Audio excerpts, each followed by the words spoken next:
तीन युवकों ने एक क्राइम शो देखकर प्लान किया लगभग एक परफेक्ट क्राइम। उनसे मैं इतनी नफरत तो करता ही हूँ कि उन्हें बर्बाद करने के लिए उनसे दोस्ती तो क्या उनके गले भी लग सकता है। कल स्ट्राइक करते हैं। बहुत होगी नेट प्रैक्टिस, सीधा गेंद। एक तीर से दो निशान, बदला और पैसा।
जगह की सेटिंग हो गई भाई अपनी।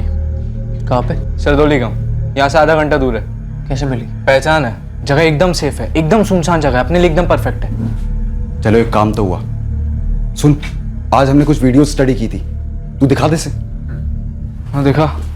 तीर निशाने पे लगा है। Yes sir. महेश गोयल की 16 मार्च तक रोजाना एक नंबर से बात होती थी। 16 मार्च के बाद एक बार भी नहीं हुई और उसके ठीक 4 दिन बाद यानी 20 मार्च को महेश पर हमला हुआ। ये 44456789 ये किसका नंबर है? किसी पूजा जायसवाल का है।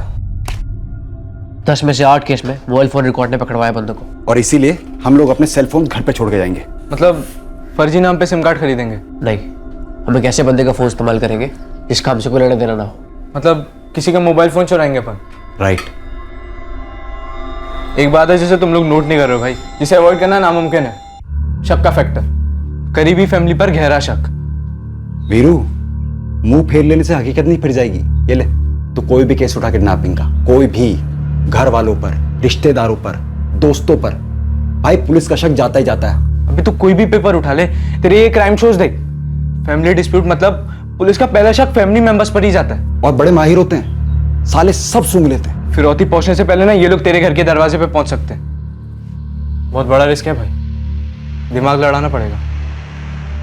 मेरे पापा अरविंद रंधावा एक गारमेंट शोरूम के मैनेजर हैं। मेरी मम्मी के शब्दों में मामूली से मैनेजर। सालों से मम्मी ये मामूली मैनेजर वाले मंत्र का जाप करते आई है। दुख है उन्हें, दर्द है उन्हें कि हमारे ही अपनों ने इतनी नाइंसाफी की हमारे साथ। नाइंसाफी का बदला लेना है ना वीरू, तो सेफ खेलना पड़ेगा। ये रिस्क बहुत बड़ा है भाई। और शक की सुई तेरे ऊपर टिके ही ना, हमें ऐसी प्लानिंग करनी होगी। तू समझ रहा है? मतलब ओपन एंड शट केस की मिसाल होनी चाहिए ये। जिन्होंने मुझे दर्द दिया है उनके साथ समझौता कर लो। समझौता नहीं, समझौते की एक्टिंग करनी है, और वो भी ऐसी कमाल की एक्टिंग कि तेरे अतीत का साया पुलिस के आसपास भी न मंड रहा है। Open and shut case. और अगर ये तेरे फैमिली के झगड़े वाली बात पुलिस के सामने आ भी जाती है ना, तो उनको तेरे तक पहुंचने की कोई लीड नहीं मिलनी चाहिए।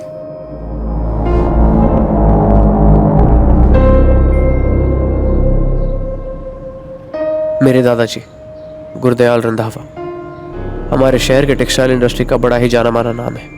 मेरे चाचा जी ऋषभ रंधावा आज ये बिजनेस चला रहे हैं।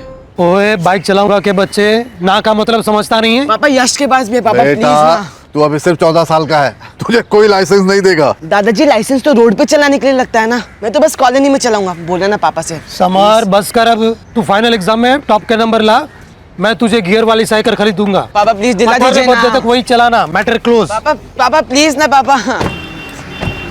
क्या हुआ भैया, पापा मान गए? क्या मान गए यार? गियर वाली साइकिल दिलाने की बात की है, अब नाचो खुशी में। अरे पर एक महीना गुड बॉयज की एक्टिंग की थी, होमवर्क भी पूरा किया था और इसके बदले खाली गियर वाली साइकिल। सिर्फ 4 साल और फिर देखियो 18 बर्थडे पे ना आप एक बाइक खड़ी होगी। ओए निकम्मो, अपने ख्याली बाइक से ना नीचे उतरो और चलो चल के तैयार हो। स्कूल जाना है कि नहीं जाना? मतलब आप ही हो ना असली विलन, आप ही पापा के कान भरती हो मेरे अरे खिलाफ। हाँ ठीक है, विलन हूँ मैं और मुझे नहीं बनना अच्छी मम्मी। हाँ और यार। बाइक तो तेरी 18 के बाद भी नहीं दिल दूंगी मैं। देखा तूने लड़के कैसे बाइक चलाते हैं, फुर फुर फुर करके। एक मेरी बात सुन लो, मैं तो अपनी बाइक लेके ही रहूंगा, फुर फुर फुर। गुरदयाल टेक्सटाइल्स, जिसमें मेरा और मेरे पापा का बराबर का हिस्सा होना चाहिए था, जिसके प्रॉफिट में बराबर का हिस्सा होना चाहिए था, और मुनाफे से आने वाली खुशियों में भी। देख बेटा, अगर तुझे स्कॉलरशिप मिल रही है तो हमें बड़ी खुशी है, लेकिन लाखों रुपया खर्च करके मैं तुझे यूके नहीं भेज सकता पढ़ाई के लिए। हमारी हैसियत नहीं है। सिर्फ हमारी हैसियत नहीं है, उनके बच्चों को तो फालतू की चीजें भी मिलेंगी और मेरे बच्चे को पढ़ाई के लिए भी पैसे नहीं मिलेंगे। उन लोगों की वजह से हमें अपनी जिंदगी इतनी नाप तोल कर जीनी पड़ रही है, लेकिन आप तो चुप रहेंगे, मुंह नहीं खोलेंगे, खुश रहेंगे एक मैनेजर के मामूली से ओहदे पर। बस कर संगीता, बस कर। अगर पापा जी ने मेरे साथ सोतेलो जैसा व्यवहार किया तो इसमें मेरी क्या गलती है? हैं? एक तो मैं उनकी नाइंसाफी झेलूं, ऊपर से तेरे ताने। तो जेल सिर्फ आप रहे हैं ना, हम लोग तो ऐसे ही शिकायत कर रहे हैं। हमें तो ये ऐशो आराम की जिंदगी रास नहीं आ रही है ना। बचपन से मैं मम्मी पापा को ऐसे लड़ते देखते आया हूँ। मम्मी को आज तक कभी मुस्कुराते हुए नहीं देखा, और इस सब की वजह वो एक आदमी। मेरे दादाजी ने मेरे मम्मी पापा के साथ, मेरे साथ गलत किया, और मेरे चाचा जी ने ये गलत होने दिया। देख वीरू, अबे हमारा प्लान सिर्फ तभी कामयाब हो सकता है जब तू तेरे दादाजी, तेरे चाचा जी और वो उनके बच्चे समर और अमन का दिल जीत ले, सुलह कर ले उनसे। और अमन को 100% भरोसा होना चाहिए तेरे ऊपर। उसे भरोसा होगा वो तभी तेरे पास आएगा, और फिर हमारे साथ। और उसके बाद अपन फिरौती मांगेंगे, वो लोग दे देंगे और पुलिस अपना सर खुजाती बैठेगी जिंदगी भर। और अपन लोग विदेश जाएंगे आगे पढ़ने के लिए। उनसे मैं इतनी नफरत तो करता ही हूँ कि उन्हें बर्बाद करने के लिए उनसे दोस्ती तो क्या उनके गले भी लग सकता हूँ। उन लोगों ने मुझे जिस खुशी से दूर रखा, उसी खुशी को छीनूंगा मैं। रोएंगे वो लोग। प्लान था वीरू के चाचा के दूसरे बेटे 11 साल के अमन को किडनैप करने का। फिरौती के पैसों से वीरू फॉरेन यूनिवर्सिटी की फीस भरने की सोच रहा था और अपने दादा और चाचा की फैमिली को तड़पते हुए देखना चाहता था। वीरू और उसके दोस्तों ने एक क्राइम शो को देखकर इस किडनैपिंग और मर्डर का प्लान बनाया था।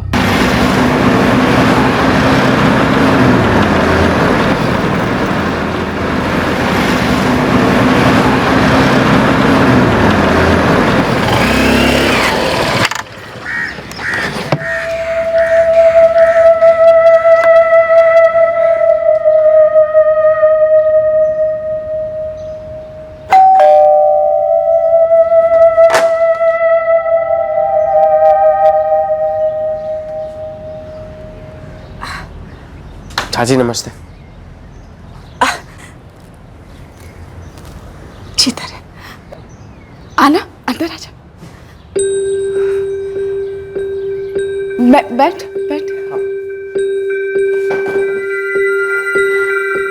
तुझे बता नहीं सकती कितनी खुशी हो रही है मुझे तुझे देख के। बच्चों को बुलाती हूँ मैं। समर, अमन, अरे जल्दी आओ तो। समर, हाँ अरे आके देख तो सही कौन आया है। यार मम्मी गेम भी खेलने नहीं देते हो आप। अरे अमन तू भी आ। पहचाना? पहचान पहचान। वीरू भैया। चाची ये समर है, इतना बड़ा हो गया है, और ये छोटे तो मुझे पहचाना ही नहीं। अमन बेटा, तेरे अरविंद ताऊ जी है ना, उनके बेटे हैं ये, तेरे बड़े भैया वीरू भैया। अच्छा तुम लोग बैठो, बातें करो, मैं कुछ खाने को लेके आती हूँ। बैठ। मैं दादाजी के घर एक अरसे के बाद आया था। चाची और छोटे भाइयों को आखिरी बार कब मिला था मुझे याद भी नहीं, लेकिन 4 साल पहले की रात मुझे याद है। दादाजी मिलने आए थे हमें, हमारे घर। वो रात मैं कभी नहीं भूल सकता।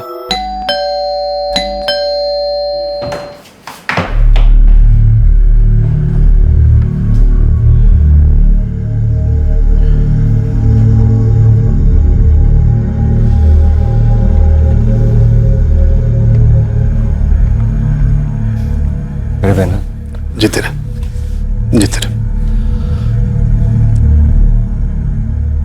दादाजी ऐसे पेश आ रहे थे जैसे कि वो मेरे पापा पर बहुत बड़ी मेहरबानी कर रहे थे। परविंदर को जानता है तू? मेरा दोस्त बाजवा अपल्स वाला। वही, वो मेरे लिए कुछ भी करेगा। मैंने उससे बात की, वो एग्री हुआ तुझे नौकरी देने। उसके शोरूम का तू मैनेजर होगा। पापा जी, मैं मैनेजर? पापा जी, हमारी अपनी मेल में क्यों नहीं? तुम अगर बीच में ना ही बोलो तो बेस्ट रहेगा।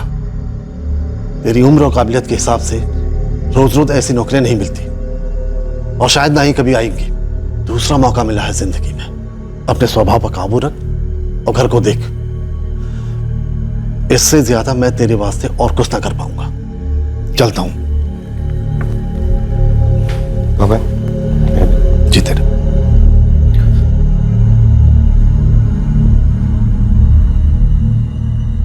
मेरे पापा को यह नौकरी मेरे दादाजी ने मानो एहसान के तौर पर दी थी। एहसान था, भीख थी, तरस था, जो भी था उसका नतीजा सिर्फ एक था, जिल्लत, अपमान। एक दर्द भरा घाव जो सालों में भरने के बजाय नासुर बन गया था मेरे अंदर। और अब वैसा ही घाव, उतना ही दर्द मैं उन्हें देने वाला था।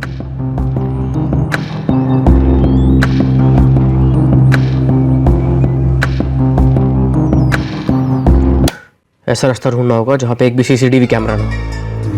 वे पहले ये तो लॉक कर ले कि अमन को कहाँ से उठवाना है। वो तुम दोनों करोगे, मैं अमन के सामने नहीं आ सकता, ऑब्वियस है। लेकिन वीरू, तू एक बात बता, देख तू तो प्लान के खातिर उनसे सुलह करने के लिए मान गया, और तेरे मम्मी पापा भी मान गए। क्या तू पापा जी के घर गया था? चाची और अमन समर से भी मिला? तेरा दिमाग खराब हो गया है क्या? तू फिर से दलील कराना चाहता है हमें? मम्मी ऐसे बैठे बैठे सोचते रहेंगे तो कभी आगे नहीं बढ़ पाएंगे। और क्या दिक्कत है उनसे मिलने में? वो भी तो परिवार है हमारा। तो तुझे क्या लगता है तेरे एक बार वहां होकर आने से तेरे दादाजी और चाचा जी हमें अपना लेंगे, प्रॉपर्टी में बराबर का हिस्सा दे देंगे? मम्मी देखिए, मुझे जो लगा मैंने वही किया। चाची, बच्चे सब लोग खुश थे मुझे देखकर। और क्या दिक्कत है? मुझे अच्छा लगा वहां जाके, और मैं तो कहता हूँ एक बार आप लोग भी जाके उनसे मिल लीजिए, अच्छा लगेगा आप लोगों को। तू भूल रहा है कि गलती उनकी थी। ठीक है, गलती उनकी थी, पर हम तो सुधार सकते हैं। उन्होंने पहले की तो हम तो कर सकते हैं। और एक बात मुझे गारंटी के साथ पता है कि वो लोग भी यही चाहते हैं।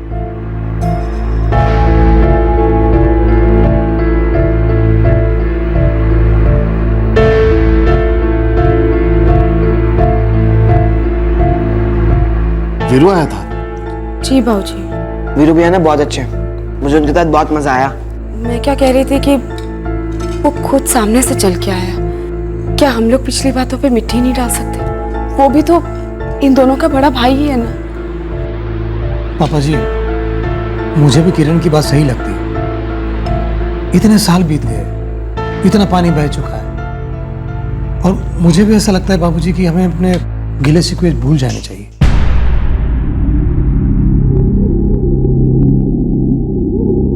आज सुबह दादाजी का सामने से फोन आया था पापा के पास।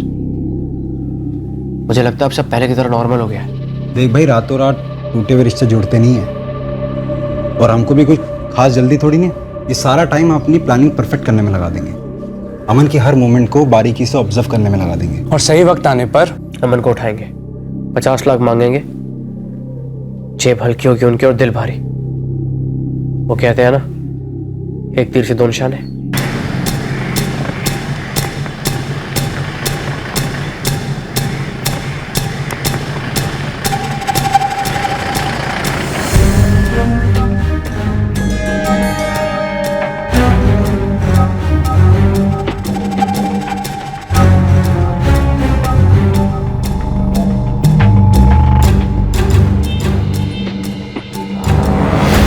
अकेला कभी नहीं रहता है वो, स्कूल हो या कहीं हो, या तो समर होता है उसके साथ, नहीं तो उसकी माँ होती है। मतलब उसे अकेले कॉर्नर करने की कोई गुंजाइश नहीं है। एक छोटा सा मौका है हमारे पास अजय।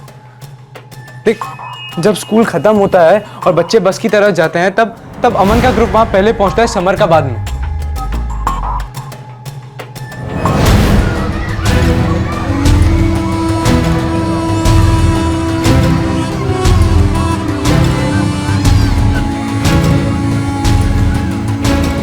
यही यही एक मौका है हमारे पास जब हम उसे बुला सकते हैं। और कोई तरीका है ही नहीं, कोई और टाइम।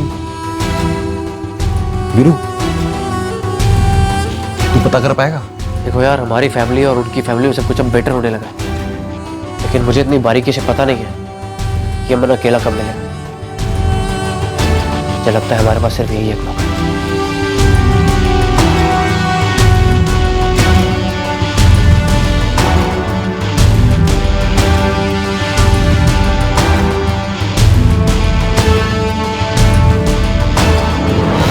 ऐसा लगता है ना जैसे कल की ये बात हो, जब हम सब साथ में रहते थे। ये समर, ये तो मेरे पेट में था, और वीरू 5 साल का। मुझे तो कभी कभी लगता है जैसे पिछली जिंदगी हो। सब कुछ कितना बदल गया है ना तब से। हम लोग कितना बदल गए हैं। हम चाहे ना तो फिर से सब कुछ बदल सकता है, और प्यार से तो और भी जल्दी बदल सकता है ना भाभी?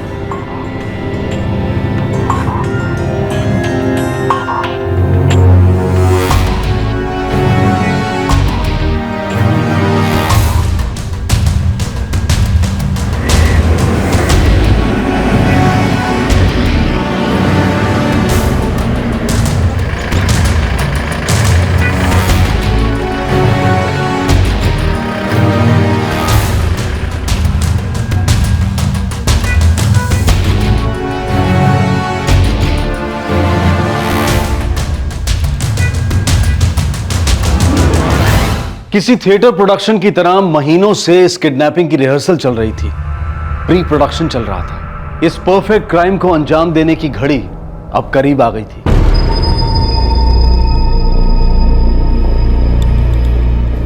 दे, मैं निकलता हूँ। हाँ रुक, वैसे तो मैंने इसके सारे स्टिकर मार्क्स निकाल दिए हैं और रास्ते पे कोई सीसीटीवी कैमरा भी नहीं है, लेकिन अपने को कोई चांस नहीं लेना है।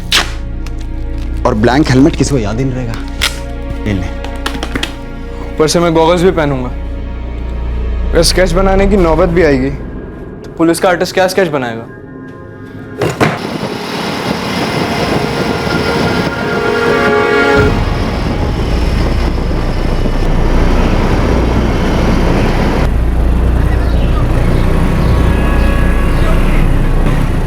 अरे, आप में से कोई कारपेंटर है क्या? हम दोनों ही कारपेंटर साहब। पर यार मुझे एक ही चाहिए था। चलिए मैं चलता हूँ। बैठो। बैठ गए? चलिए।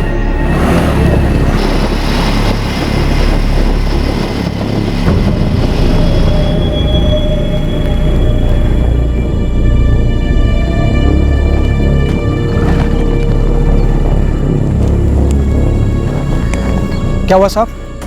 अरे बस यहीं रुकना है, पापा आएंगे, वो आपको ऑफिस ले जाके काम दिखा देंगे। कितनी दूर ऑफिस? अरे यही 10 मिनट का रास्ता है, पर क्या है ना, वो ऑफिस की चाबी पापा के पास ही रहती है। अच्छा रुको, मैं पापा को फोन कर लेता हूँ, 1 सेकंड। ना फोन,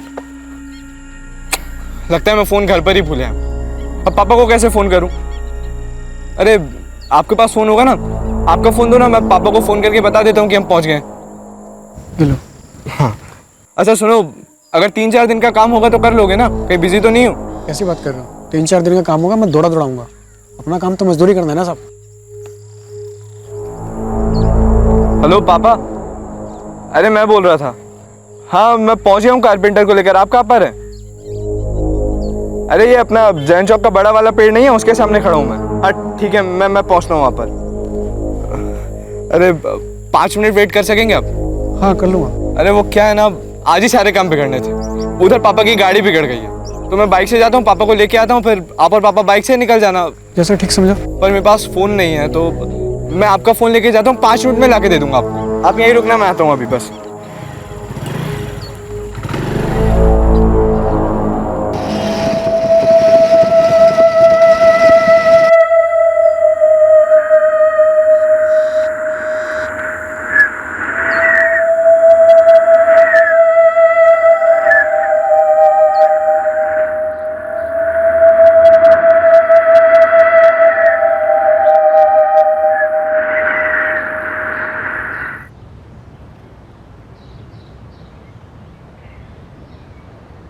क्या कह रहे? किडनैप नहीं कर सकते का क्या मतलब है? कहीं ऐसा तो नहीं है ना अपने चाचा की फैमिली से मिलने के बाद तेरा प्लान चेंज हो गया हो? पैसों से ज्यादा कहीं तेरे को उन लोगों से प्यार हो गया हो? नहीं, मकसद वही है, दर्द देना, उन्हें चोट पहुंचानी है। मैं तो फिर माजरा क्या है? देख देख, सब कुछ प्लान हो चुका है, हमें पता है कि हमें अमन को स्कूल के बाहर से उठाना है, तो अब प्रॉब्लम क्या है? मुझे लगता है हमारा प्लान परफेक्ट नहीं है। किस एंगल से परफेक्ट नहीं है? तूने कभी सोचा है अगर मैंने अमन को स्कूल बस के पास अपने पास बुलाया तो, और वो नहीं आया तो, या उसे समर को बुला लिया तो, और अगर मैं पकड़ा गया तो वहां पे जाके? और सबसे बड़ी बात, अगर हम पहली बार में उसे उठाने में कामयाब नहीं हुए तो दूसरी बार वहां जाकर वही काम करना, 100% फंसेंगे। भाई मेरे, तू नेगेटिव सोच ही मत। स्कूल से लेकर सरदोली गांव तक पूरा रूट स्टडी किया मैंने। एक सीसीटीवी कैमरा नहीं है रास्ते में, और घर पूरा साफ है, कोई पंगा नहीं है, जीरो रिस्क। ये देख, ये फिरौती का कॉल करने के लिए फोन भी अरेंज हो गया अपने पास, और लाश फेंकने के लिए तालाब भी मार्क कर लिया हमने। एक सीसीटीवी कैमरा नहीं है वहां पर, और तेरे को तेरी फैमिली को मिले हुए उन लोगों से 4 महीने हो चुके हैं। तू कह रहा है अमन तेरे पास नहीं आएगा? ऐसे कैसे हो सकता है यार? और कोई तेरे पे क्यों शक करेगा? देख वीरू, अभी नहीं तो कभी नहीं। अरे तुम लोगों को समझ में क्यों नहीं आ रहा है यार? अमन को नहीं उठा सकते, मतलब नहीं उठा सकते। अबे लाइफ के 8 महीने दिए मैंने इस प्लान को, दिन रात बैठ के तेरे क्राइम शोज देखा है, सबके एक गलतियां नोट की हैं, तो अब सब प्लान हो गया तो तुझे नहीं करना। अपना गुस्सा कंट्रोल में रख, समझा? बदले की आग को क्या हुआ? तेरी ठंडी पड़ गई? और तेरी यूके में पढ़ने के प्लान को क्या हुआ? बे सोच, 50 लाख रुपए मिलेंगे हम लोगों को, 50 लाख। सब बांटेंगे तो लगभग 16.5 लाख रुपए। ये प्लान शुरू किसने किया था? हैं? तूने कहा था भाई बदला लेना मेरे को। अरे बदला लेना है, बदला भी लेना है और पैसे भी चाहिए, और उन्हें जिंदगी भर का दर्द भी देना है, लेकिन अमन के जरिए नहीं। अमन बहुत रिस्की है, समर को उठाते। समर को? अबे तू पागल है, समर 14 साल का, उसे उठाना बहुत मुश्किल हो जाएगा। यूरोफॉर्म हाथी को भी बेहोश कर देता है। तो मेरे भाई को मिलना भी तो चाहिए अकेला। मिलेगा, जरूर मिलेगा। मैंने समर के मोमेंट्स को बहुत बारीकी से स्टडी किया है, वो अकेला मिलेगा हमें। हलवा क्या चाहे आराम से हाथ में आएगा।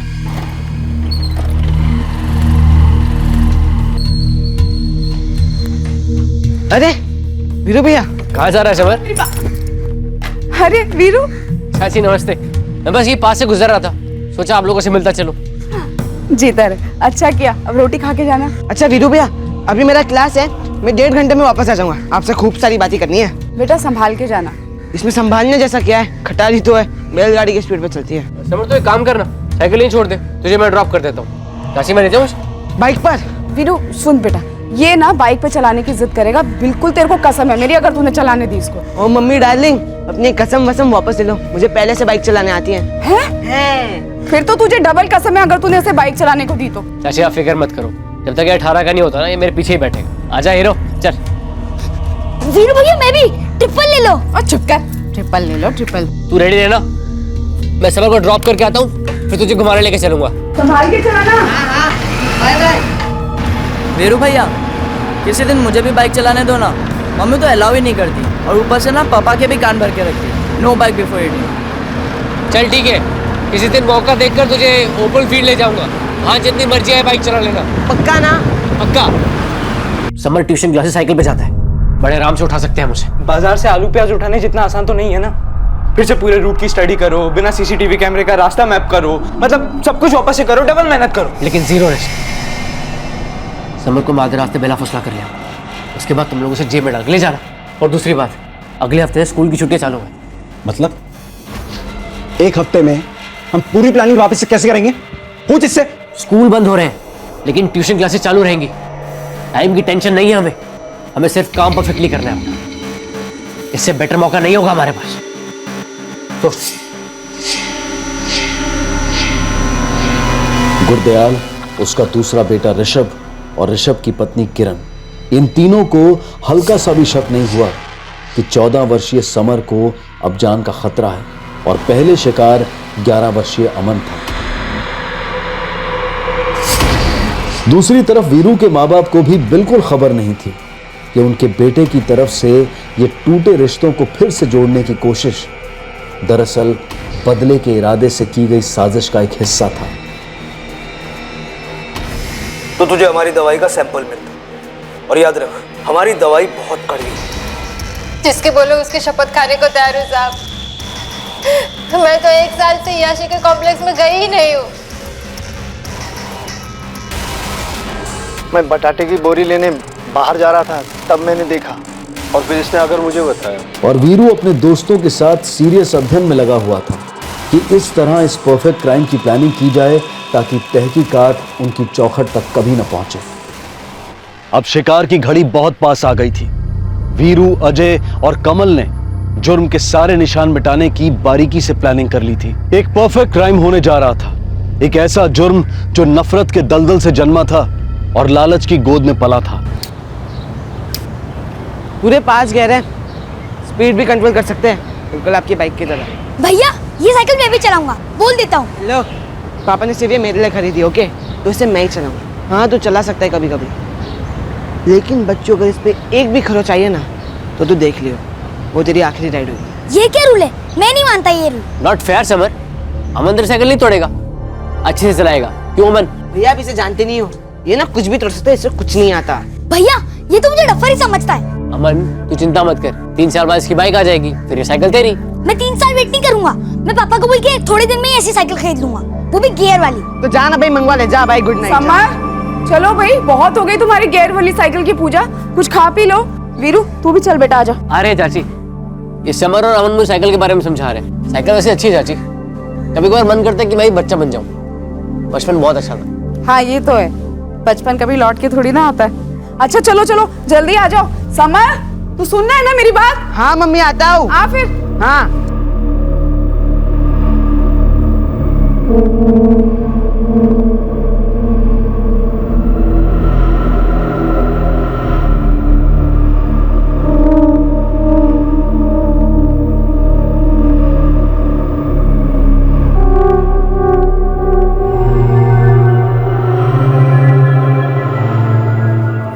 कल स्ट्राइक करते हैं। बहुत हो गई नेट प्रैक्टिस, सीधा गेम।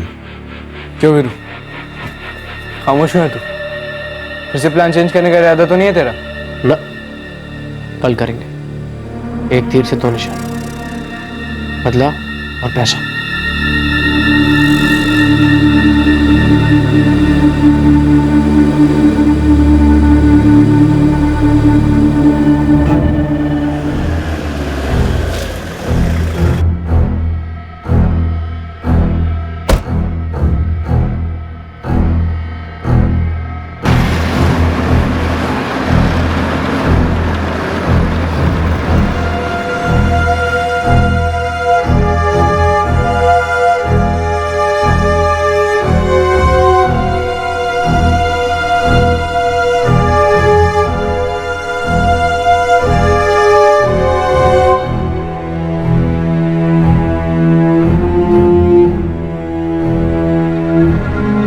मम्मी, मैं क्लास के लिए निकल रहा हूँ।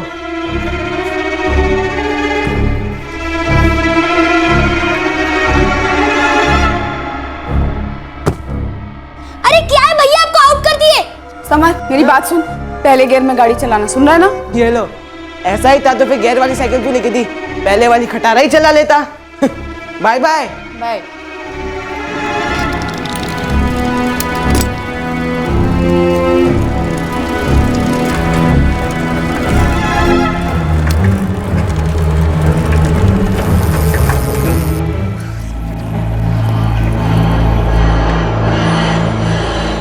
वीरू भैया आप यहाँ? ट्यूशन जा रहा है? हाँ, अपना तो वही रोज का, लेकिन आप यहाँ? कुछ नहीं, मैं तो बस तेरे घर जा रहा हूँ। फिर सोचा कि तू इसी रास्ते से ट्यूशन जाता है तो तेरा यही वेट करने लगा। कुछ काम था? देख मैं तुझे बताऊंगा ना, वो हमारे बीच में रहना चाहिए। चाचा चाची दादाजी या फिर अमन, तू किसी को नहीं बताएगा। हाँ मैं किसे बताऊंगा, बोलो ना। बाइक चलाएगा? बाइक? हाँ, मेरी यूनिवर्सिटी की बैक रोड खाली रहती है। बोल। यार लेकिन अभी मेरा 5 मिनट में क्लास है, हम क्लास के बाद चल सकते हैं? क्लास के बाद जाएगा तो चाची को पता लग जाएगा ना, बेकार का बवाल होगा। लेकिन अगर क्लास नहीं जाऊंगा तो भी तो मम्मी को पता चल जाएगा। एक दिन क्लास बंद कर लेगा ना तो ट्यूशन वाले देखकर फोन नहीं कर देंगे। वो तो वैसे भी नहीं करते, लेकिन मैं कभी क्लास बंक नहीं करता।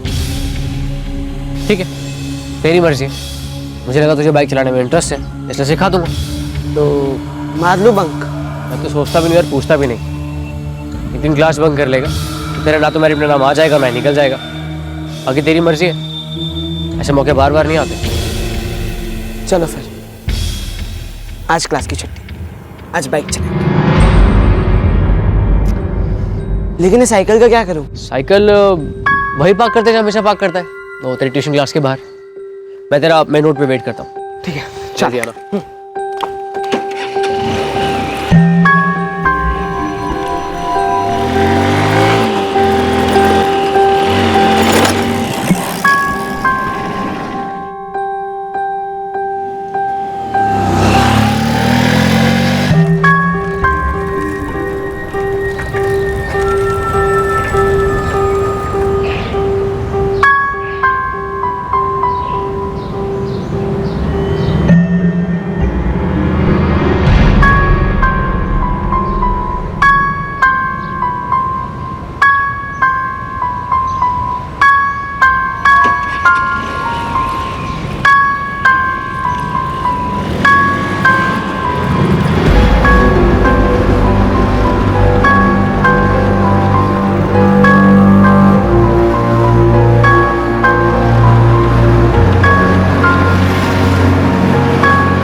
एक ऐसा दिन था जब समर के घर वाले चिंता और डर के भवंडर में खिंच जाने वाले थे। वो एक ऐसा दिन था जब कुछ ऐसा होने जा रहा था जिससे समर के माता पिता और दादाजी को लंबे अरसे तक एक ही सवाल को रेदने वाला था कि आखिरकार उनके बड़े बेटे समर के साथ क्या हुआ। वो एक ऐसा दिन था जिस दिन वीरू के पिता अरविंद रंधावा को इस बात का पता ही नहीं चलने वाला था कि उनका बेटा वीरू एक भयंकर गलती करने जा रहा है। वो एक ऐसा दिन था जिस दिन वीरू की मां संगीता की सालों की शिकायत पर एक्शन लिया जाने वाला था।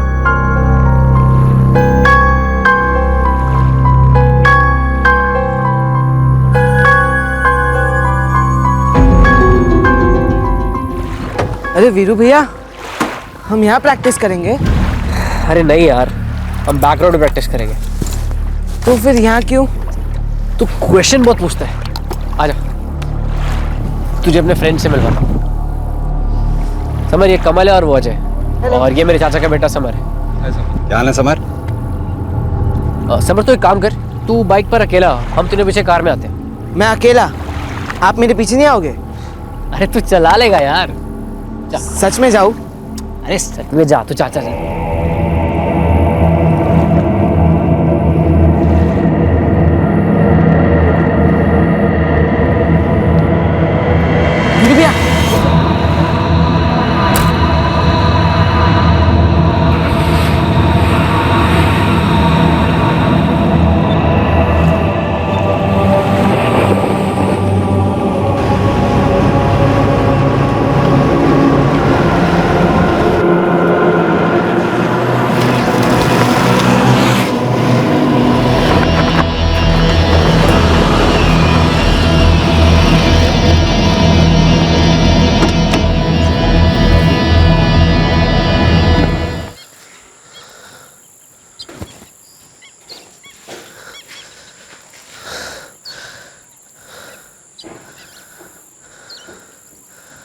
अब बवाल होने दो, उसके बाद कमल तू घर पे फिरौती के लिए फोन करेगा। एक काम खत्म, अब रोकड़ा।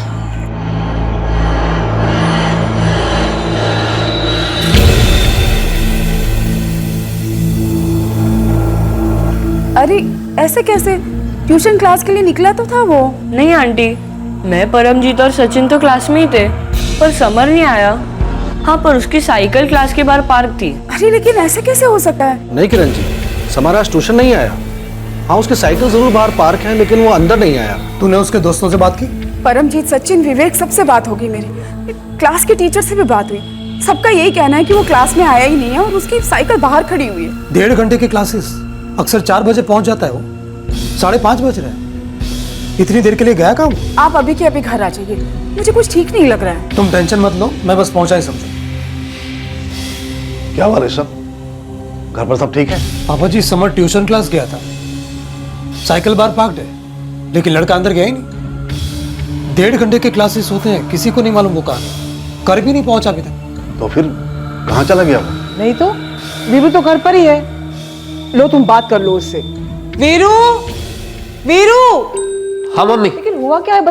बेटा, ये किरण चाची का फोन है, पूछ रही है तुम्हारी समर से कुछ बात हुई थी क्या? तुम उससे मिले थे क्या? नहीं तो क्या हुआ? तो बात करो। हेलो, वो समर ट्यूशन क्लास गया था, अभी तक घर ही नहीं लौटा और टीचर का कहना है कि वो क्लास में भी नहीं आया। 3:30 बजे क्लास खत्म होती है और 4 बजे तक घर भी आ जाता है। तो अब तो 5:30 हो रहे हैं, उसका कुछ पता ही नहीं है। चाची आप चिंता मत कीजिए, मैं भी आता हूँ बस। क्या हुआ? चाची कह रही है समर मिल नहीं रहा है, अभी तक घर नहीं लौटा। अरे ला, मैं तेरे पापा को फोन करती हूँ, हम लोग भी पहुंचते हैं वहाँ। अरे आप चिंता मत करो, कोई मूवी भी चला गया होगा चाची से झगड़ा करके, मैं देखता हूँ, मिल जाएगा, कोई बात नहीं। अरे ऐसे कैसे?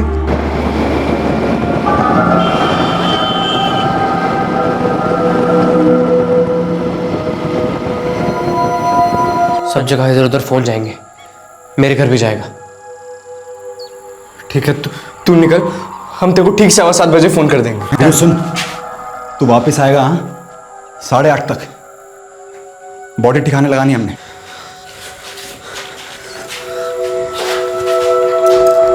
माना समर बहुत मस्ती करता था, लेकिन इस तरह बिना बताए कभी कहीं नहीं गया।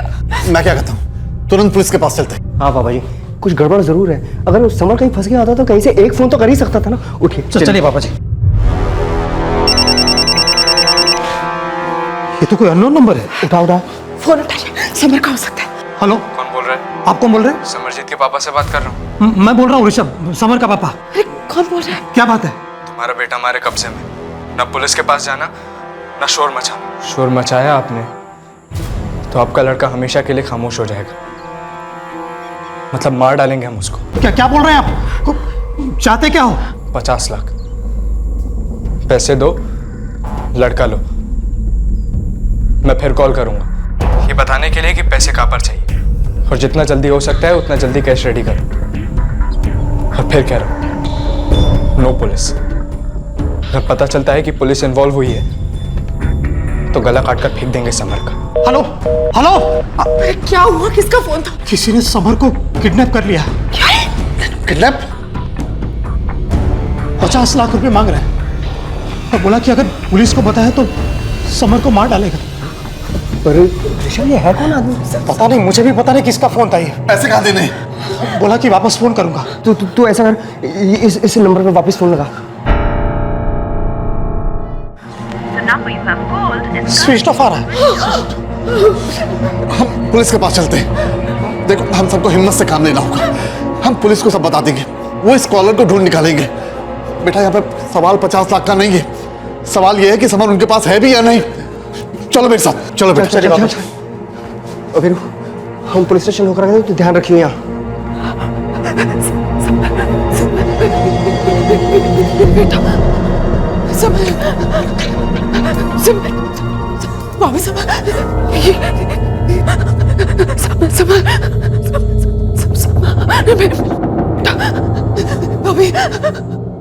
अरे जान अटकी उन लोगों की समर में, चुपचाप 50 लाख कैश निकाल के दे देंगे। मुझे लगता है पुलिस के पास जाएंगे। लेकिन बाय चांस मैं फिरौती का कॉल करता हूँ और तेरे चाचा समर के पापा बोलते कि वो पुलिस के पास ही जाएंगे, ऐसा हुआ तो? भाई अगर ऐसा हुआ तो वीरू तेरे को संभालना पड़ेगा, तेरे को रोकना पड़ेगा उन्हें पुलिस तक जाने से। अरे फिर तो बेटा करके, अगर मैंने उनको रोका तो वो लोग मुझे शक करेंगे। तो क्या करें, पुलिस के पास जाने दे उन्हें? अरे मेरे दादाजी और चाचा जी के पास बहुत पैसा है, 50 लाख तो यही ऑफिस में पड़े रहते होंगे। मुझे नहीं लगता कि वो समर की लाइफ के साथ रिस्क लेंगे। हम पैसे मांगेंगे और वो लोग दे देंगे।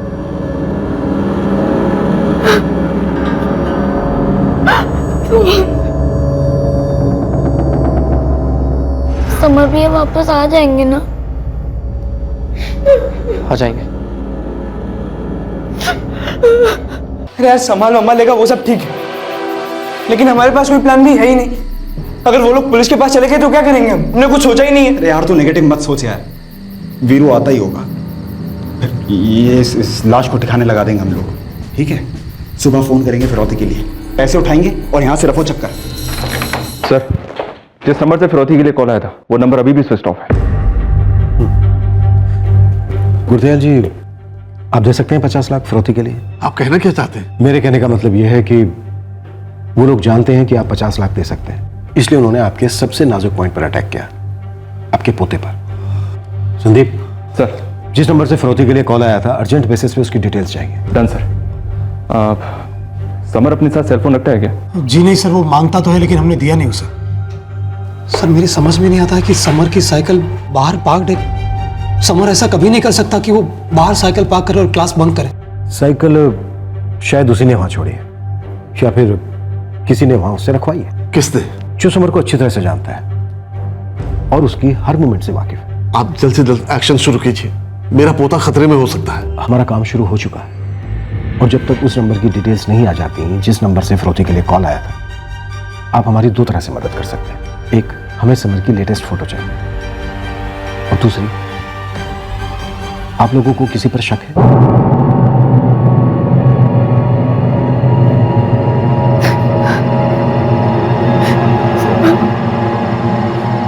किरण, तो थोड़ा पानी पी लो।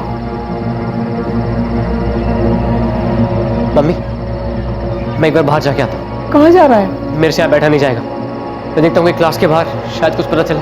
ठीक है, जा तो। भैया मैं भी चलूं? नहीं नहीं, तू मम्मी के पास रह, मैं आता हूँ।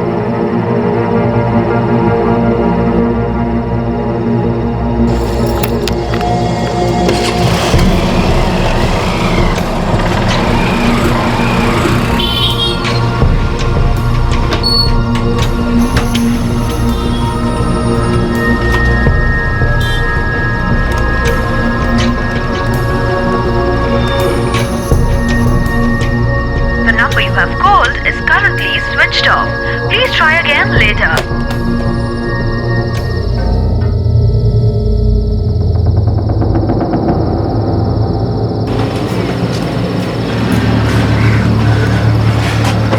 हम लोग अपना अपना फोन घर पर छोड़ेंगे। पुलिस को फोन रिकॉर्ड से कुछ पता नहीं चलना चाहिए। मतलब हमारे पास से चुराया हुआ फोन होगा, फिरौती के कॉल के बाद अगले दिन तक वो भी स्विच ऑफ रहेगा और इस बीच उसे कोई ऑन नहीं करेगा। तेरे को हम लोगों के पास वापस आना होगा, आज को भी ठिकाने लगाना होगा ना। मैं आ जाऊंगा, घर वालों के साथ थोड़ा टाइम स्पेंड करके मैं कोई बहाना बनाकर तुम लोगों के पास आ जाऊंगा। तू तेरे फोन के साथ क्या करेगा? वो मैं घर पे छोड़ दूंगा। देख, मैं फिर कह रहा हूँ, मुझे डाउट उठ रहा है। अगर तेरे दादा या चाचा पुलिस के पास गए तो क्या करेंगे हम?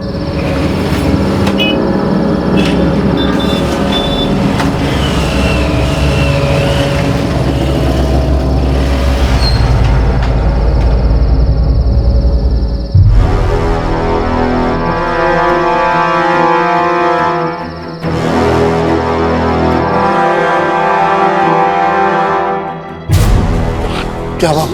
कुछ? मैंने घर से लेकर क्लास तक सब जगह छान मारा। कुछ पता चला? नहीं चाचू। पुलिस क्या बोली? उन्होंने ढूंढना शुरू कर दिया है। मेरा फोन भी सर्वेलेंस पे डाल दिया है। जैसे ही वो दोबारा फोन करेगा पैसों के लिए पकड़ा जाएगा। ऋषभ, तू टेंशन ना ले, हमारे समर को पुलिस छुड़वाकर सीधा तेरे पास ले आएगी, उसे कुछ नहीं होगा। बेटा मैं क्या कहता हूँ, 50 लाख रेडी रखो, जैसे उनका फोन आता दे दो। हमें हमारा बच्चा चाहिए बस। आखिर ये कमीना है कौन? यस सर, मैंने ही नहीं बल्कि उसके दोस्तों ने भी देखा साइकिल को यहाँ पार्क हुए हुए, लेकिन समर का कुछ पता नहीं। सर, समर के फादर ऋषभ रंधावा का मोबाइल नंबर हम लोग मॉनिटर कर रहे हैं। बहुत जल्द पता चल जाएगा कि जिस नंबर से कॉल आया था वो नंबर किसका है। ये भी तो हो सकता है कि समर यहाँ आया ही ना हो, उसे उठाने वालों ने उसकी साइकिल यहाँ लाकर पार्क कर दी। इस वजह से उसे यहाँ किसी ने देखा ही नहीं। यहाँ से लेकर समर के घर तक जितना भी रास्ता है पूरा छानना है। कहीं ना कहीं कोई ना कोई सीसीटीवी कैमरा जरूर होना चाहिए। Okay sir. अच्छा, समर की क्लास 2 बजे शुरू होती है, राइट? Yes sir. और 2 बज गए 5 मिनट होते हैं, सारे स्टूडेंट क्लास में आ जाते हैं। समर कभी लेट हुआ है?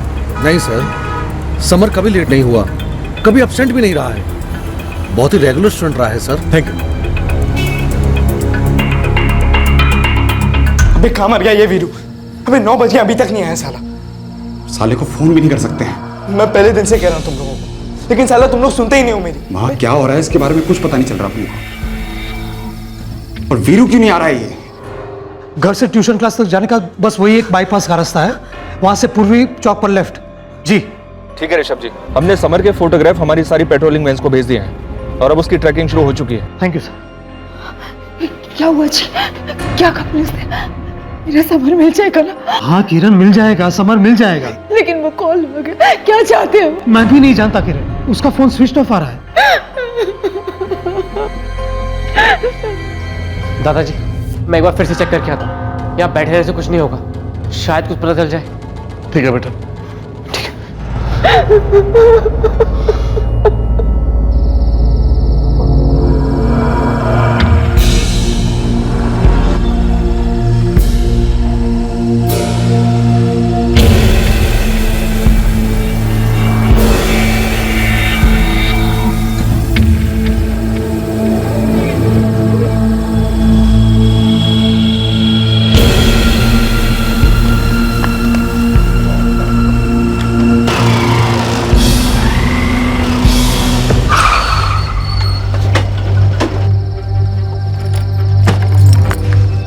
जी कुछ पता चला? तुम कौन? मैं वीरेंद्र रंधावा, समर मेरे चाचा का बेटा है। हम उसे ढूंढ रहे हैं, बहुत जल्द खबर मिलेगी।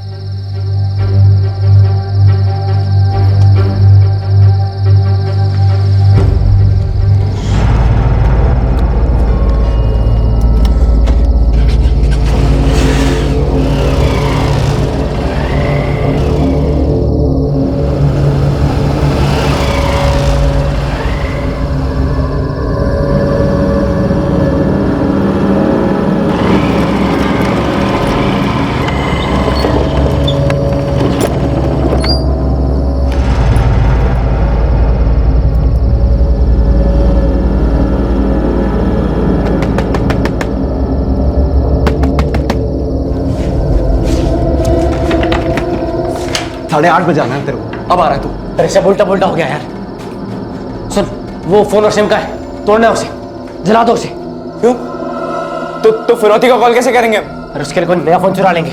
इस फोन के पीछे पुलिस पड़ी हुई है। साले मैंने तेरे को पहले ही कहा पुलिस से इन्वॉल्व होगी, लेकिन तुम लोग सुनते ही नहीं हो मेरी। अबे तो तूने रोका क्यों नहीं पुलिस के पास जाने से उन्हें? अबे तू पागल है क्या? कैसे रोकता? क्यों बे? उस दिन तो बड़े कॉन्फिडेंस से बोल रहा था तू वो लोग नहीं जाएंगे पुलिस के पास। ठीक है, चले गए वो लोग पुलिस के पास। क्या करता मैं? कैसे रोकता उन्हें? अगर उन्हें रोकता ना तो लोग शक करते मुझ पे। पर ठीक है, मानता हूं हमने इस बारे में प्लानिंग नहीं की थी, लेकिन इस वक्त हमारा उस मुसीबत से निकलना ज्यादा जरूरी है।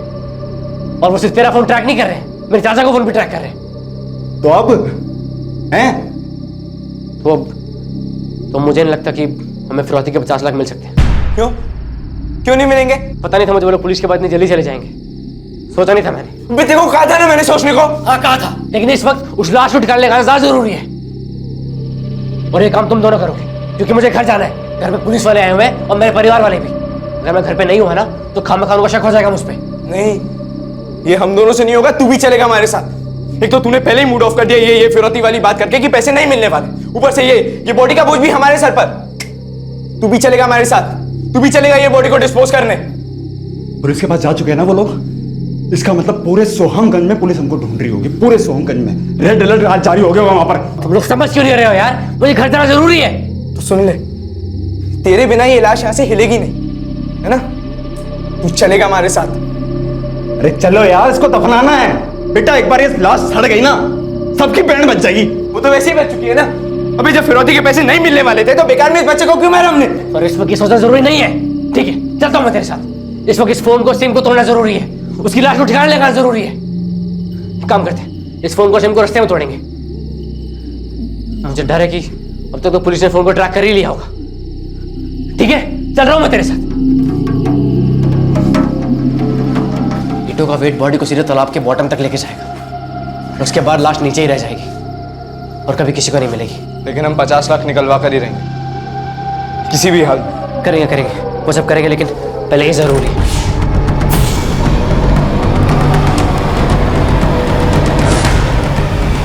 जिस तालाब पे हम लोग जा रहे हैं ना, वो कम से कम 10 किलोमीटर दूर है यहाँ से।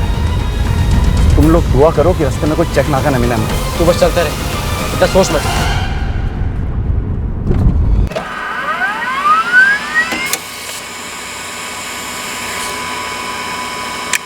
दिनेश कौशल? जी हाँ सर, यही पास की बस्ती में रहता है। 99% फर्जी होगा, फिर भी रेड करो। Right sir. आप किसी दिनेश कौशल को जानते हैं? दिनेश कौशल? नहीं तो पापा जी नहीं जानते। पूरे चांसेस हैं फर्जी होगा, एड्रेस भी फर्जी होगा।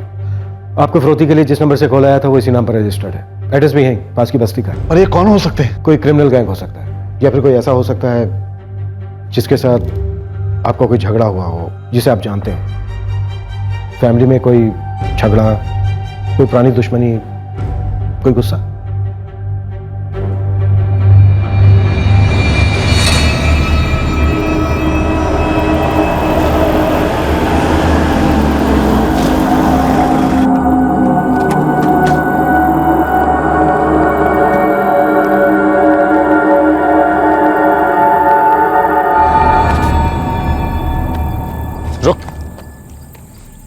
पहले ये बता कि फिरौती का क्या प्लान है? देख कमल, मैं तुझे पहले बोल चुका हूँ, इस वक्त फिरौती इंपॉर्टेंट नहीं है। हमारे सर पे मर्डर है और हमें उससे बचना है। देख वीरू, मैं और अजय इस प्लान में शामिल क्यों हुए? पैसों के लिए। हमारी तेरे चाचा के साथ कोई दुश्मनी नहीं थी कि हम किसी खून में इन्वॉल्व हो जाए। यहाँ से निकल लेते हैं पहले, हैं? फालतू में किसी पुलिस ने देख लिया, 4 सवाल पूछेगी और फिर मैं कह रहा हूँ यहाँ से निकलते हैं पहले। कमल।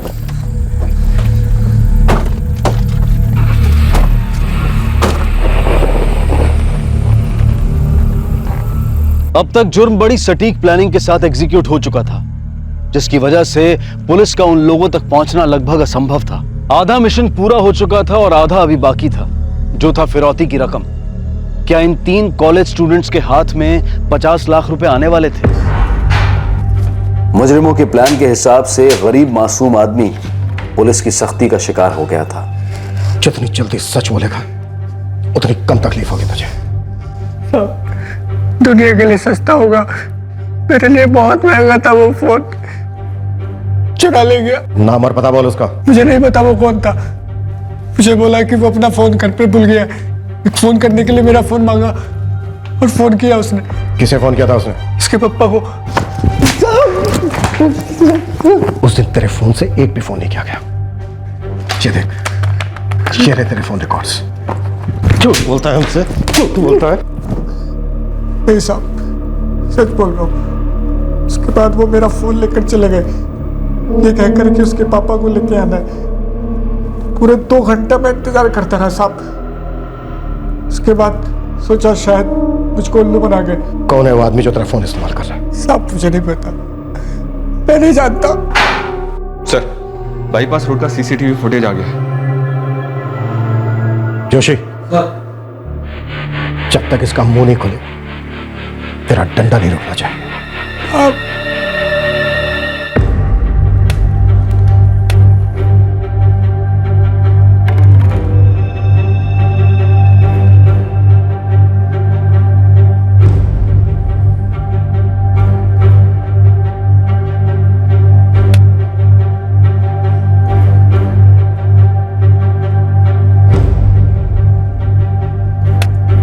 सर, इसके आगे का रोड पूर्वी चौक का रोड है और वहां कोई सीसीटीवी इंस्टॉल नहीं है। दुकानें हैं? छोटा सा मार्केट एरिया है सर, छोटे मोटे ट्रेडर्स की दुकानें हैं। तो के लिए दूसरा कॉल है? जी नहीं, ऋषभ रंधावा का फोन हम मिनट बाय मिनट ऑब्जर्व कर रहे हैं।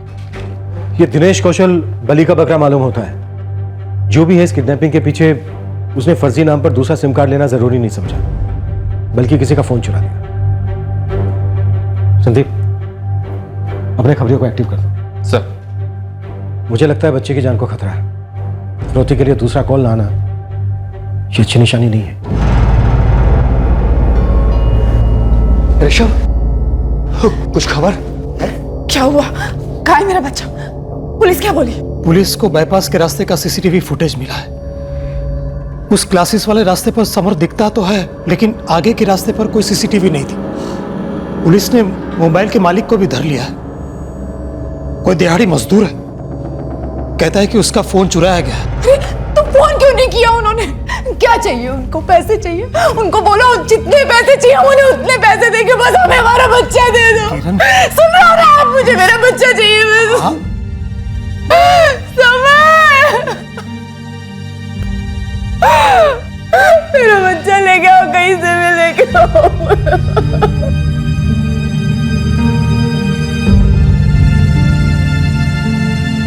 मुझे ऐसी चोट पहुंचानी थी चाचा की फैमिली को कि बच्चा खोने का दर्द उन्हें जिंदगी भर रहे, जैसा मुझे दर्द था मेरे बचपन खोने का।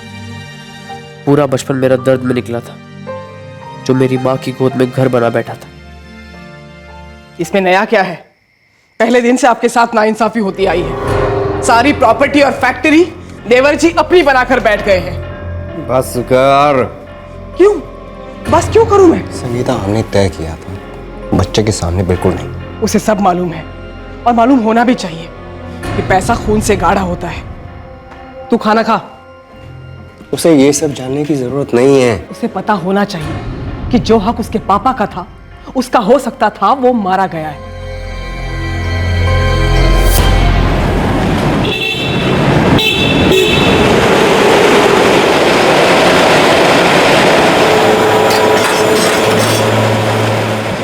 किशन, ये तंजानिया वाला कंसाइनमेंट अभी तक गया क्यों नहीं? जी वो पिछले 1 हफ्ते से 10 लोग कम है काम पर, सब एक साथ ही बीमार हो गए। तो बताना चाहिए था ना, हैं? भाई टेम्परेरी आदमी और मंगा लेते, ऑर्डर कैसे रोक सकते हैं? देख, अगर ऑर्डर नहीं गया तो पेमेंट नहीं होगी, और अगर पेमेंट नहीं होगी तो वर्कर्स को तनख्वाह कहाँ से देंगे हम? सर जी, ऐसा पहली बार ही हुआ है कि एक साथ 10 लोग बीमार हो गए। हो सकता है कैंटीन के खाने में कुछ। अच्छा, तो उल्टा इल्जाम जो है फैक्ट्री पर ही लगा रहा है। देख भाई किशन, ये जो यूनियन बाजी वाला चक्कर है ना, वो यहाँ नहीं चलेगा, समझा तू? जितने दिन बंदे नहीं आए हैं उन सब की तनख्वाह काटूंगा मैं। तो लंगर नहीं खोल रखा मैंने, पकड़ इसे। हाँ सुमित जी, अरविंद बोल रहा हूँ।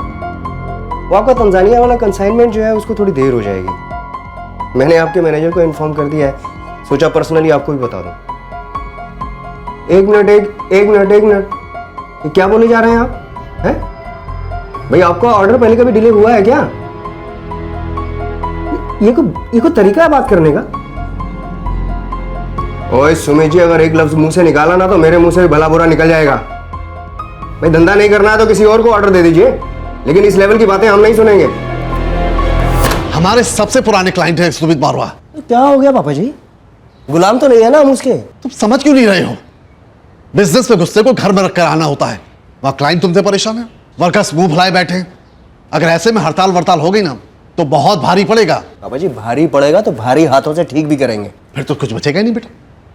इतनी मेहनत से मैंने फैक्ट्री खड़ी की है, सब बर्बाद हो जाएगा। ऐसा कुछ नहीं होगा पापा जी, जमाना बदल गया है। कंपटीशन है, कंपटीशन।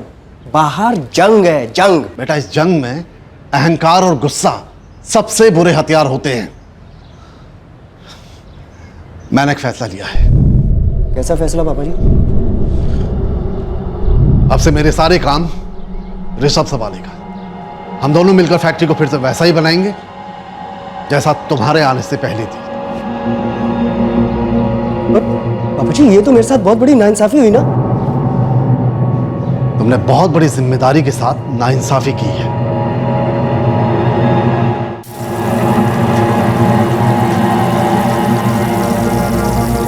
भाभी मैं पहले परांठे बना लूं, पापा और इनको फैक्ट्री जाना है। ठीक है, पहले तुम ही बना लो, मेरे इनको तो कहीं जाना है नहीं अब। अरे भाभी, एक लफ्ज ना निकालियो मुंह से। ऋषभ और पापा जी की वजह से पहले ही मेरा दिमाग पक चुका है। बहुत झेल लिया मैंने, अब तू मत शुरू हो जा। आप उनकी ज्यादतियां सहते वहां काम पर, और उसका असर यहाँ मैं झेलती हूँ घर पर। क्या मतलब? बड़ी बहू हूं ना मैं इस घर की, लेकिन जब से आपको पापा जी ने निकाला है तब से मेरी हैसियत एक नौकरानी सी हो गई है। ना कोई इज्जत, ना कोई औकात। आपको खबर भी है कि कैसे किरण और देवर जी मिलकर घर में सब कुछ हड़प कर रहे हैं। संगीता, इसमें मैं क्या कर सकता हूँ? आप अपना हक मांग सकते हो, या न मिले तो छीन सकते हो। इस घर में, इस फैक्ट्री में आधा हिस्सा आपका है। अगर आज बंटवारा नहीं हुआ ना तो कल को ऋषभ सब कुछ हड़प कर लेगा, सारे आम वो खा जाएगा और आपके नसीब में गुटलियां तक नहीं होंगी। हिस्सा? जी हाँ, मेरा हिस्सा। इस बिजनेस को आगे बढ़ाने में मैंने भी मेहनत की है। बहू, तुम्हें भी क्या ऐसा ही लगता है? पूरे मोहल्ले बिरादरी में यही बात हो रही है कि बड़े बेटे के साथ नाइंसाफी हुई है और छोटे बेटे ऋषभ को सब कुछ दिया जा रहा है। पापा जी, इससे पहले कि हम सबके दिलों में कलेश पैदा हो, नाराजगी पैदा हो, आप हिस्सा कर ही दीजिए। तुझे वाकई लगता है कि तूने बिजनेस को बढ़ाया है? आपको इसमें शक है तो मैं क्या बोल सकता हूँ? जहां तक मुझे मालूम है बेटा, तुमने बिजनेस को इतना बढ़ाया है तो बिजनेस में बड़े बड़े नुकसान भी तुम ही ने कराए हैं, जो इस वक्त ऋषभ और मैं भरने में लगे पड़े हैं। ये तो ज्यादती हो रही है पापा जी। इन्होंने एक छुट्टी तक नहीं ली है। कोलू के बैल की तरह दिन रात काम करते हैं ये। जो आपको तो कभी दिखाई नहीं देता पापा जी, आपको तो बस नुकसान ही दिखाई दिया। मुझे मेरे सामने बर्बादी दिखाई दे रही है। एक फूटी कौड़ी के बिना मैंने ये बिजनेस शुरू किया था। तुम्हारा खून पसीना बिजनेस में नहीं, उसे तोड़ने में लगा रहे हो तुम, जो मैं कभी होने नहीं दूंगा। पापा जी, बंटवारा तो तभी हो गया था जब आपने मेरा हक जो है ना ऋषभ को दे दिया था। जब दिलों का बंटवारा हो चुका है तो बिजनेस और घर का क्यों नहीं? घर का भी? तुम दोनों से ये उम्मीद नहीं थी। खैर, इतनी खटास है तो सुलह की तो कोई गुंजाइश ही नहीं बचती। तो आप मुझे मेरा हिस्सा देंगे ना? पहले घर का बंटवारा होगा। इसका मतलब तुम तीनों को अब अलग रहना होगा। और जहां तक बिजनेस का हिस्सा है, तुम्हें उसका हिस्सा मिलेगा, लेकिन अकाउंट डिपार्टमेंट से समझने के बाद, फायदे का भी और नुकसान का भी, जिसकी तुम्हें भरपाई करनी होगी। आया समझ में? हाँ की है पापा जी ने नाइंसाफी मेरे साथ। हाँ तो सिर्फ आपके साथ नहीं, मेरे साथ भी, वीरू के साथ भी। हाँ सबके साथ की है। देख संगीता, इस वक्त मेरी फैक्ट्री की हालत जो है ना बड़ी डामाडोल है, तो पूरा कर्ज में डूबा हूँ। अगर इंसाफ हुआ होता ना तो बंगले को गिरवी रखकर कुछ कर्जा चुका चुके होते हम लोग, लेकिन हमारे हिस्से तो उस बंगले की ईंट तक नहीं आई। सब कुछ वो लोग हड़प करके बैठे हैं। पूरी दुनिया फुसफुस कर रही है कि रंधावा खानदान के चिराग किरण के दोनों बच्चे हैं। ये बड़ा पोता वीरू तो किसी की गिनती में भी नहीं आता। मेरे कलेजे पर छुरी चलती है इससे। वो दर्द, वो जिल्लत, वो अपमान मैं घुट घुट कर पीता रहा। कभी समझ नहीं आया कि मेरे दादा और चाचा मेरे मम्मी पापा के साथ इतने बेरहम क्यों थे। मैं बेरहमी सहते सहते बड़ा हुआ। अब वो बेरहमी सहते सहते बूढ़े होंगे। उन्हें दर्द देकर मेरे दिल को सुकून तो मिल गया है, लेकिन एक दर्द मेरा ये है कि वो फिरौती के पैसे शायद अब कभी नहीं मिलेंगे। मुझे उसका मजा लेने का मौका नहीं मिलेगा और ना ही मेरे दोस्तों को मिलेगा। जो प्लान वीरू और उसके दोस्तों ने बनाया था, ये केस उस प्लान के हिसाब से नहीं जा रहा था। क्या हुआ? क्या पुलिस वालों ने? क्या हुआ? ऋषभ, अरे मैं पूछूं क्या हुआ? क्या पुलिस वालों ने? कहाँ है मेरा बेटा? ऋषभ कुछ तो बोल। अरे कुछ तो बताइए, मेरा बेटा जा रहा है। ऋषभ क्या कहा पुलिस वालों ने? ऋषभ बोल देना मेरा बेटा।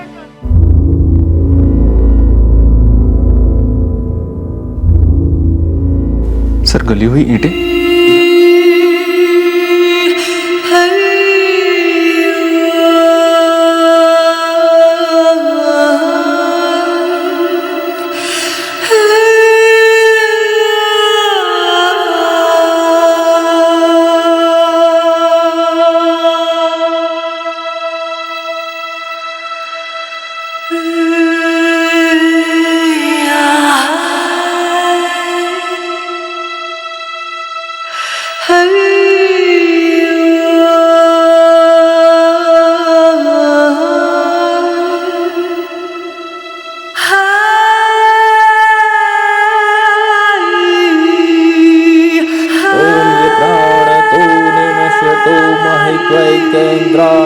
जगतो बभूव जय श्री असदस्तद तस्मै देवाय हविषा विधेम ओम विश्वानि दुरिता परान्ति दुर्विदत्रा मगायते आरे देवा देवेशो मनीषो यतिष्ठानः। जुर्म हो चुका था, पुलिस को पीड़ित की लाश मिल चुकी थी, पर तहकीकात में कोई सफलता नहीं मिल पाई थी। एक भी सुराग सामने नहीं आया था। समर के घर से कोचिंग क्लास तक का पूरा रास्ता दोबारा स्कैन हुआ। पुलिस इस उम्मीद में थी कि शायद कोई एक बारीक डिटेल उनसे अनदेखी हुई होगी जो उन्हें मिल जाए। हमेशा की तरह किडनैपिंग केसेस के सारे हिस्ट्री शीटर्स की कड़ी पूछताछ की गई, पर असली आरोपी पुलिस के जाल से कोसों दूर थे।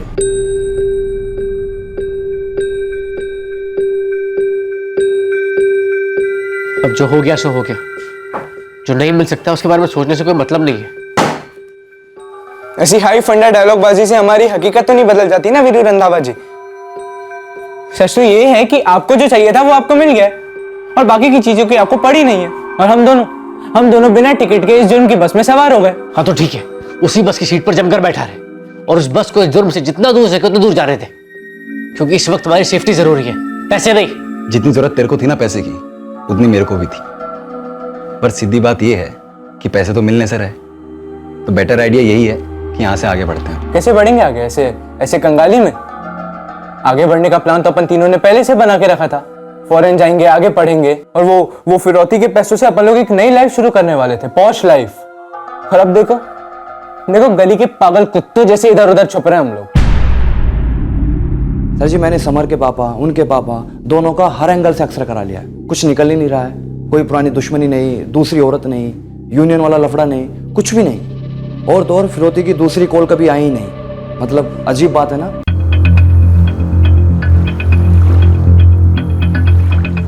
समर की ट्यूशन क्लास से ये तालाब बाई रोड 1 घंटे की दूरी पर। सर हो सकता है उसे यहीं पे लाकर मारा गया हो। ब्लड स्ट्रीम में क्लोरोफॉर्म मिला है, मतलब कहीं ना कहीं उसे ले जाकर बेहोश किया गया होगा और कहीं और ले जाकर उसे मार दिया गया होगा। उसके बाद यहाँ लाकर उसे डंप कर दिया। एक बात समझ में नहीं आ रही है, समर कोई 2-4 साल का बच्चा नहीं बल्कि अच्छा खासा 14 साल का लड़का था। तो जब उसे क्लोरोफॉर्म से बेहोश किया गया तो उस वक्त तो चिल्लाया क्यों? जबकि ट्यूशन क्लास के रास्ते पर काफी लोग होते हैं उस वक्त। हो सकता है सर उसे बेहोश वहां नहीं कहीं और किया गया हो। तो वहां उसे ले जाया कैसे गया? वो भी साइकिल ट्यूशन क्लास के बाहर पार्क करते हुए। समर किसी अजनबी के साथ तो जाएगा नहीं। मतलब हम समझ सकते हैं जिस आदमी के साथ समर गया वो आदमी समर के लिए अजनबी नहीं था। उस आदमी ने जो किया सो किया, लेकिन हमारे लिए कोई सुराग नहीं छोड़ा। और वो जो आपके कस्टडी में दिनेश कौशल है, उसका भी जुर्म की दुनिया से दूर दूर तक कनेक्शन ही नहीं बनता साहब। दिन में एक बार खाना खाकर आदमी पैसा बचाता है सारा घर भेजने के लिए। इस जुर्म में ऐसा लग रहा है मानो सारे सुराग जानबूझकर सोच समझकर मिटाए गए। इस दिनेश कौशल का फोन 3 हफ्ते पहले चुराया गया था सर, और सीसीटीवी फुटेज भी थोड़े रास्ते तक ही है, उसके बाद नहीं। क्योंकि उन्होंने रास्ता ही ऐसा चुना संदीप। वो लोग जानते थे कि फोन नंबर से सीसीटीवी से हम उन्हें ट्रैक कर सकते हैं। सर फिरौती का कॉल मर्डर के बाद हुआ है, मतलब एक बच्चे को किडनैप करने के बाद तुरंत उसे मार देने का प्लान क्यों और कैसे बना होगा? समर उस आदमी के साथ गया क्यों होगा? इतनी जान पहचान वाला भला कौन हो सकता है? फैमिली का कहना है कि किसी से कोई प्रॉब्लम नहीं है, ना ही फैमिली में, ना ही मोहल्ले में, ना ही कोई फैक्ट्री में। एक प्रॉब्लम थी सर जो शायद उन्होंने आपको नहीं बताई। कैसी प्रॉब्लम? दोनों भाइयों के बीच की प्रॉब्लम थी, अरविंद और ऋषभ।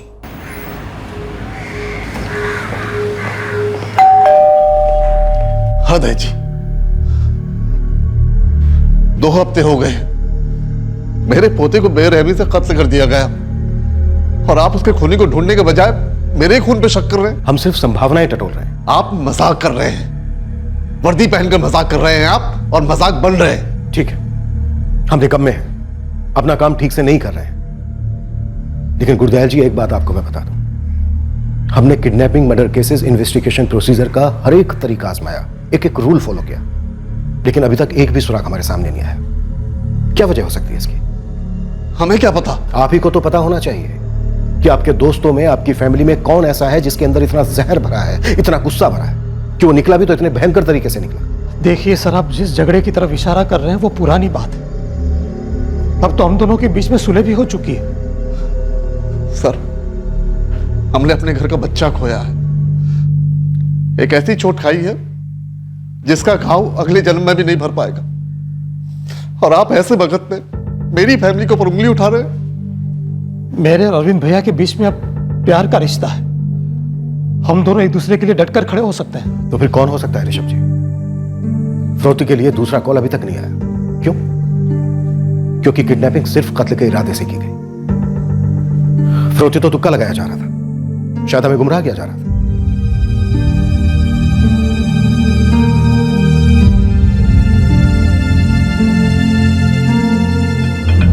जब केस ही सीधा नहीं है तो जवाब सीधे साधे कैसे मिलेंगे? अब तो मैं और भी श्योर होता जानो सर, बच्चा जरूर किसी करीबी दोस्त या रिलेटिव के साथ गया होगा। लेकिन क्लोरोफॉर्म देते समय कोई शोर शराबा नहीं। मुझे ऐसा लग रहा है संदीप, इस केस में हर कदम, हर एक्शन लेने से पहले जैसे रिहर्सल की गई हो, टेक्स्ट बुक क्राइम। पूरा एफर्ट इस डायरेक्शन में लगाया गया है कि हम उन तक कभी पहुंच ही नहीं पाए।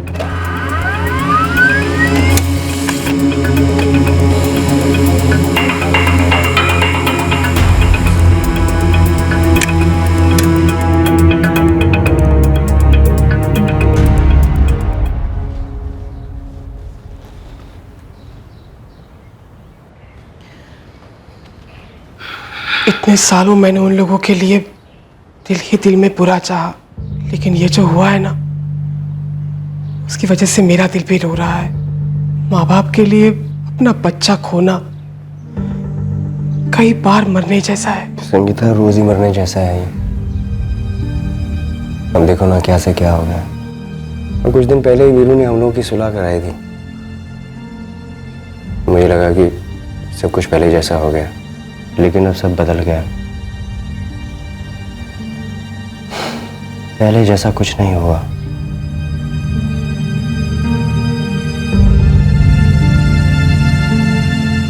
देखो, ऋषभ और किरण को ना हमारी सख्त जरूरत है।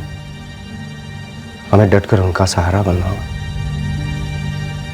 अतीत में कुछ भी हुआ हो, वो अपने लोग हैं। मेरा छोटा भाई है वो।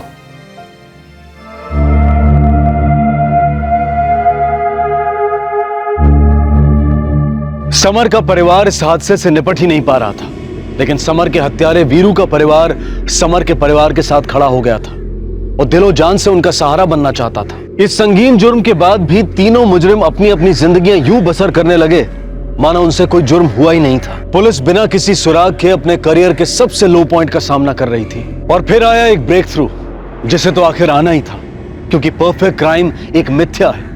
मुजरिम भले ही अच्छे से अच्छी प्लानिंग कर ले, लेकिन जुर्म अपनी निशानियां कहीं ना कहीं छोड़ता ही है।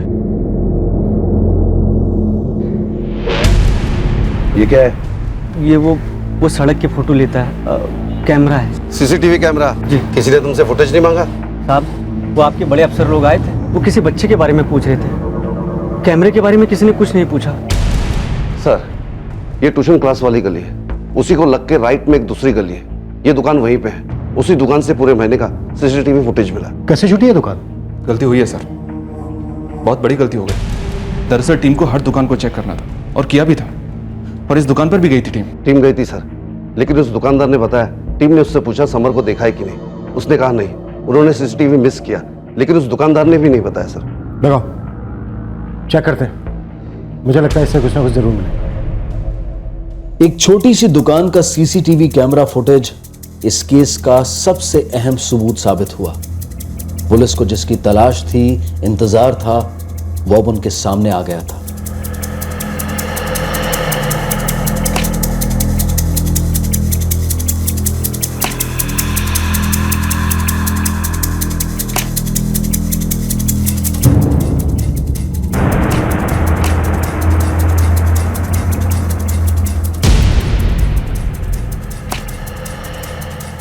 समर अपनी मर्जी से किसी के साथ गया। बाइक की नंबर प्लेट नहीं दिख रही सर, और बाइक किस कंपनी की है ये भी नहीं दिख रहा।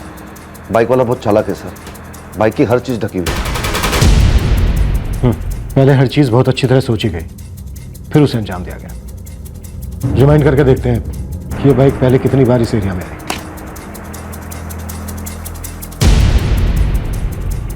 सर एक मिनट, सर ये देखिए, लगता है ये वही बाइक है। ये तो वीरेंद्र रंधावा है, समर के ताऊ का लड़का। जी कुछ पता चला? तुम कौन?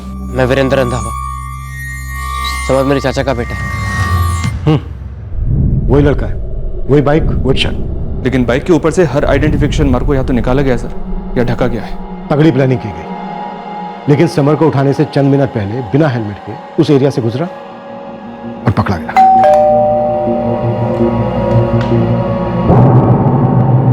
जी, ये कौन है? ये तो मेरा बेटा वीरू है। क्यों, क्या बात है? ये तो आपका बेटा वीरू ही बता सकता है कि बात क्या है, लेकिन एक बात के लिए तैयार रहिएगा, खबर बुरी है।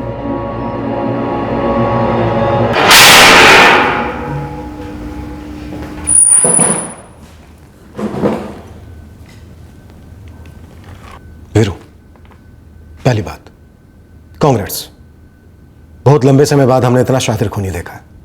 और दूसरी बात, मना करके हमारा टाइम वेस्ट मत करना, क्योंकि पूरी रिकॉर्डिंग है हमारे पास। देखना चाहेगा? नहीं देखना है सर, मैंने ना नहीं बोला है। मतलब तू हाँ बोल रहा है? समर की किडनैपिंग और मर्डर तूने किया? क्यों और कैसे? पूरी कहानी चाहिए मुझे।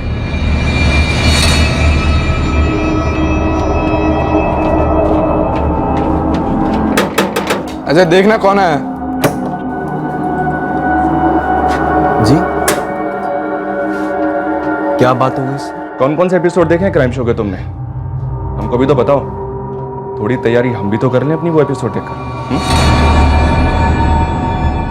इतने सारे एपिसोड्स देखे बार बार दिल लगाकर, लेकिन इन एपिसोड्स की एंडिंग नहीं देखी। मैं कुछ पूछ रहा हूं वीरू, इन एपिसोड्स की एंडिंग नहीं देखी? नहीं देखी सर। काश की देखी होती। हर एपिसोड की एंडिंग में शातिर से शातिर मुजरिम पकड़ा ही जाता है, और उसकी वही जगह होती है जो हर मुजरिम की होती है, जेल। क्राइम कभी सफल नहीं होता है वीरू। हर क्राइम की कीमत चुकानी पड़ती है, एक बड़ी कीमत चुकानी पड़ती है, जो तेरे साथ साथ तेरा परिवार भी चुकाएगा। वो तो पापा पहले ही चुका चुके हैं सर। इतने सालों की गरीबी और बेइज्जती आप नहीं समझेंगे सर। समझ तो तू नहीं पाया फिर।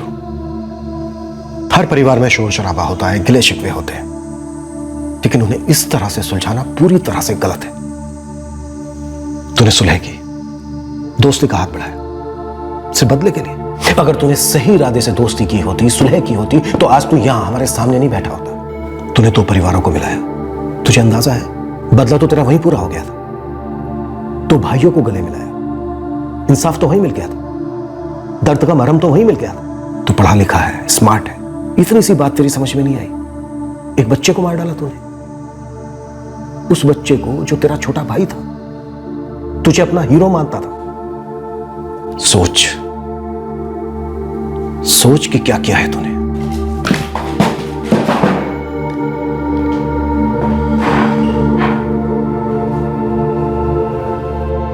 समर के परिवार पर चौंकाने वाली सच्चाइयों का कहर सा टूट पड़ा।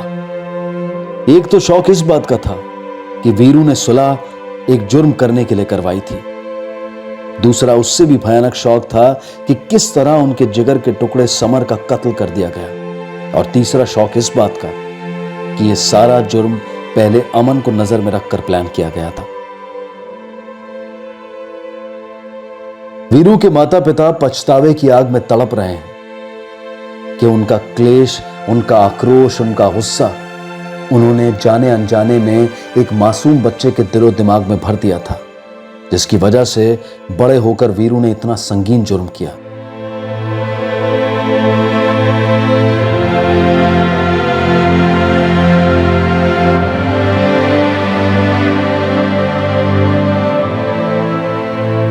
एक 14 वर्षीय जिंदा दिल बच्चे को धोखे से मौत के घाट उतार दिया गया, सिर्फ इसलिए क्योंकि उसके चचेरे भाई का यह मानना था कि समर के पिता और दादा ने उसके परिवार के साथ अन्याय किया था। इस भयानक जुर्म से कुछ हासिल नहीं हुआ, कोई गलती नहीं सुधरी, बस एक और बहुत बड़ी गलती हुई जो कि एक संगीन जुर्म था, किडनैपिंग और मर्डर। अक्सर हमारी टीम से, हमारे शो से कुछ लोग शिकायत करते हैं कि क्राइम शोज नए क्रिमिनल्स के लिए मानो कोई स्कूल है जहां वो जुर्म सही तरीके से करने का पाठ पढ़ते हैं। हमें बेहद दुख होगा अगर कोई भी इंसान हमारा शो देखकर जुर्म की तरफ आकर्षित हो जाए या जुर्म करने में शातिर हो जाए। हम हर एपिसोड के बीच में और आखिर में, खासकर आखिर में, एक ही संदेश बार बार देते हैं कि क्राइम नेवर पेज।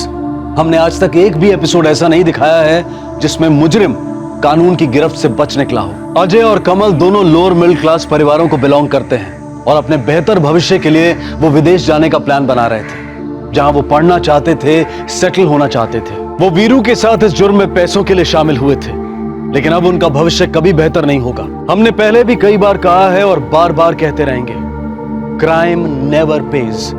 जुर्म से कभी किसी का भला नहीं हो सकता। इसी विचार के साथ अब मैं अनूप सोनी आपसे विदा लेता हूं। फिर मुलाकात होगी अगले एपिसोड में एक और चौंका देने वाले केस के साथ। तब तक सतर्क रहें, सुरक्षित रहें और देखते रहें क्राइम पेट्रोल सतर्क। सबक एक को सीख हम सबको। जय हिंद। इस तरह के और भी एपिसोड देखने के लिए हमारे चैनल को सब्सक्राइब करें और बेल आइकन दबाना ना भूलें।